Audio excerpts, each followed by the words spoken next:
Hello everyone. In today's video we are going to set up Xampp so that we can have web server in our local computer. Xampp is an open source web server solution from Apache.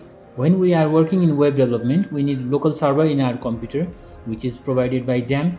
Let's install Xampp in our computer.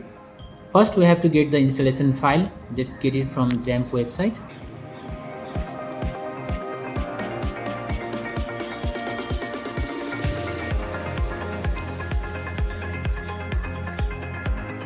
After download is complete, we can just run the setup file. We get the installation window. Next,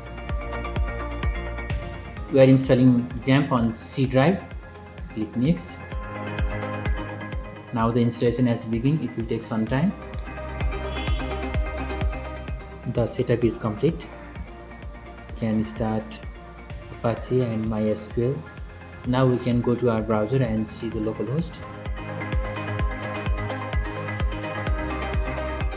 We can manage our databases from here.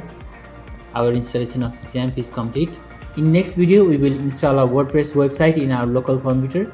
Till then, you can like this video, share and subscribe to our channel. Thank you.